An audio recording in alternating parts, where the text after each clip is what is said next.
ಸೋಮೇನಹಳ್ಳಿ ಜಂಟಿ ಬೋಯಯ್ಯನಹಳ್ಳಿ ಗ್ರಾಮದ survey number 19ರಲ್ಲಿ ಇರುವ 4 ಎಕರೆ 20 ಗುಂಟೆ ಸರ್ಕಾರಿ ಜಮೀನಿನಲ್ಲಿ ವಸತಿ ಯೋಜನೆಯಡಿ 164 ನಿವೇಶನಗಳನ್ನು ಹಂಚಿಕೆ ಮಾಡಲು 2020-21ನೇ ಸಾಲಿನಲ್ಲಿ ಆಡಳಿತಾಧಿಕಾರಿಗಳ ಅಧ್ಯಕ್ಷತೆಯಲ್ಲಿ ಅನುಮೋದನೆ ನೀಡಲಾಗಿತ್ತು. ಆದರೆ ಅನುಮೋದನೆಗೊಂಡು 5 ವರ್ಷಗಳು ಕಳೆದರೂ ಇದುವರೆಗೂ ಯಾವುದೇ ಫಲಾನುಭವಿಗಳಿಗೆ ನಿವೇಶನ ಹಕ್ಕುಪತ್ರ ವಿತರಣೆಯಾಗಿಲ್ಲ ಅಂತ ಪ್ರತಿಭಟನಾಕಾರರು ಆರೋಪಿಸಿದರು.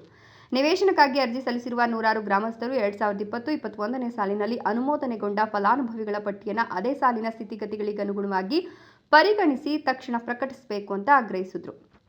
ಹಕ್ಕುಪತ್ರ ನೀಡದಿದ್ದರೆ ಮುಂದಿನ ದಿನಗಳಲ್ಲಿ ಎಲ್ಲ ನಿವೇಶನ ನಿರ್ಗತಿಕರು ಸೇರಿ ಉಗ್ರ ಹೋರಾಟ ನಡೆಸೋದಾಗಿ ಎಚ್ಚರಿಕೆಯನ್ನು ಕೊಟ್ಟಿದ್ದಾರೆ. ಫಲಾನುಭವಿಗಳ ಪಟ್ಟಿಯಲ್ಲಿ ಕುಟುಂಬದ ಮಹಿಳೆಯರ ಹೆಸರಿನ ಬದಲಾಗಿ ಗಂಡಸರ ಹೆಸರಿರುವ ಪ್ರಕರಣಗಳಿದ್ದು 2020-21ರಲ್ಲಿ ಮಹಿಳೆಯರು ಅರ್ಜಿ ಸಲ್ಲಿಸಿದರೆ ಅವರಿಗೆ ಅವಕಾಶ ಕಲ್ಪಿಸಬೇಕು ಅಂತ ಪ್ರತಿಭಟನೆಯಲ್ಲಿ ಒತ್ತಾಯಿಸಲಾಗಿದೆ. ಈ ಸಂದರ್ಭದಲ್ಲಿ ಪಂಚಾಯತ್ ಅಭಿವೃದ್ಧಿ ಅಧಿಕಾರಿಗಳಾದ ನರಸಿಂಹಮೂರ್ತಿ ಸ್ಥಳಕ್ಕೆ ಆಗಮಿಸಿ ಗ್ರಾಮಸ್ಥರ ಬೇಡಿಕೆ ನ್ಯಾಯಸಮ್ಮತವಾಗಿದೆ ಅಂತ ಒಪ್ಪಿಕೊಂಡ್ರು. ಸಮಸ್ಯೆ ಬಗೆಹರಿಸಲು 10 ದಿನಗಳ ಕಾಲಾವಕಾಶ ನೀಡುವಂತೆ ಮನವಿ ಮಾಡಿಕೊಂಡು ಆ ಅವಧಿಯೊಳಗೆ ಬೇಡಿಕೆಗಳನ್ನು ಈಡೇರಿಸಲು ಸಂಪೂರ್ಣ ಭರವಸೆ ಕೊಟ್ಟಿದ್ದಾರೆ.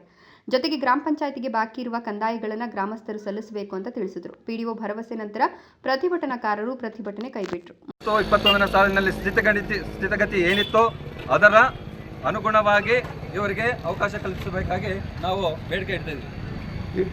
ಅರ್ಜಿ ಕೊಟ್ಟಾಗ ಮೇಡಮ್ ಅವರು ನನಗೆ ಡೈರೆಕ್ಷನ್ ಮಾಡಿದ್ದಾರೆ. ಒಂದು 10 ದಿವಸ ಇಲ್ಲ 15 ದಿವಸದೊಳಗೆ ಕ್ಲಿಯರ್ ಮಾಡಲೇಬೇಕಂತ ಹೇಳಿದ್ದಾರೆ.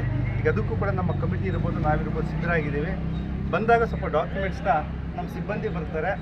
ಸ್ವಲ್ಪ ದಯವಿಟ್ಟು ಸೂಕ್ತ ದಾಖಲೆಗಳನ್ನು ಕೊಟ್ಟರೆ ನಾವು ಫೀಡ್ ಮಾಡಿ ಮೂವ್ ಮಾಡಿಕೊಂಡು ಅದನ್ನ ಹಕ್ಕುಪತ್ರ ವಿತರಣೆ ಮಾಡ್ತಕ್ಕಂಥ ಕೆಲಸ ಮಾಡ್ತೀವಿ. ಒಂದು. ಎರಡನೇದು, ಎಷ್ಟು ಮಂಜೂರಾಗಿದೆ ಅಂತಂದರೆ ಅವೆಲ್ಲ ಕೂಡ ಒಂದು ಕಡೆಯಿಂದ ನಾವು ಕೆಲಸ ಮಾಡ್ಕೊಂಡು ಹೋಗ್ತಾ ಇರಬೇಕಾಗುತ್ತೆ. ಯಾಕೆ ಮೊನ್ನೆ ಗ್ರಾಮ ಸಭೆ ಮಾಡಿದಾಗ ನಿಮ್ಮೂರಿಗೆ ಯಾಕೆ ನಾವು ಆಯ್ಕೆ ಮಾಡಲಿಲ್ಲ ಅನ್ನೋ ಪ್ರಶ್ನೆ ನೀವು ಕೇಳಿದ್ರಿ. ನಿಮಗೆಲ್ಲ ಗೊತ್ತಿದೆ. ಮಹೇಶ್ ಗುಡಿಬಂಡೆ, ರಾಯಲ್ಸ್ ಕನ್ನಡ.